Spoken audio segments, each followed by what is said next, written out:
What's going on, YouTube? Got another one on my desk here. Check refrigerator. Let's go see what we got going on. Alright, so we got our unit here in question. Check the refrigerator. Sounds simple enough. What do we have here? Once again, I am pretty sure I know exactly what's going on with you. So if you have an RV and you have a refrigerator by Furrion here, that is going to be a 12 volt operated refrigerator. That is, this runs off of battery power. And it is not working, but you still have battery power going to the rest of your coach. Well, I got you fixed for you. Alright, so now that we're all comfy here on the ground, what's the fix? Well, you're going to go to the bottom of your grill panel here, and you're going to look right back in there. And what are you going to see? A nice empty hallway with nothing. Now this is meant for ventilation to keep your compressor cool. And you probably can't see it, but on the very back side there are going to be two wires, a red and a black. And they're actually going to run through a fuse. And if that fuse goes bad, well, your refrigerator will stop working. And unfortunately, the only way you can replace that fuse is to remove this refrigerator out of the way. And unfortunately, that's what we're going to have to do. So we are going to pull the mounting screws holding this refrigerator in.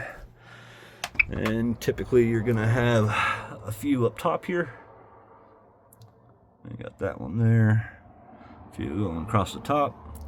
And we're going to have the same thing on the bottom here. Now, unfortunately, we can't get to the bottom ones until we remove the grill. To remove the grill, we got a couple screws. And then it should just pop right off. Then you can get to the screws there, and we can pull that whole fridge out so we can replace a fuse. Now, so we can keep the customer happy and make sure that he can do this job on his own next time it happens, because I guarantee you it will happen again. What we're going to do is we're going to remove that fuse from its current location, and we're actually going to install it so the accessibility is just behind this grill here. So if it happens in the future, all you would need to do, just remove this grill with those couple screws, and then boom, you'll have access to it. Well, let's get started, huh? Yeah, got the screws removed from the top there. We got the grill removed from the bottom, as well as the screws there. And now you can see down that hallway for the ventilation a little bit better. Yep, let's get this fridge pulled the rest of the way out and take a look at that fuse. Alright, we got the refrigerator loose.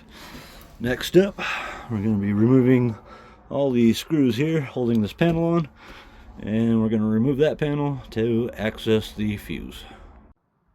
Alright, so we got the panel removed, and now we are looking for our fuse. Our fuse is actually going to be over here, this cluster of wires, and typically hiding behind this condenser tube. Now that's it right there, but I don't have much wiggle room to get her out. So what I'm going to do is I'm going to actually unplug it from the block here. Yeah, let me get a tool to do that. I'll be back. Alright guys, so we got that fuse unplugged, checked the fuse was bad, got the fuse replaced, and got it all back in, and now we have power. So yes, if you have the Furrion style refrigerators and you no longer have power running to it, but you have power throughout the rest of the coach, well, now you know where to look for that fuse. Now we're just gonna go ahead and relocate that fuse right here. So all you would have to do is just take off that grill, be accessible right there instead of having to remove that entire refrigerator. So yeah, hopefully this will save you a couple $100 in repairs.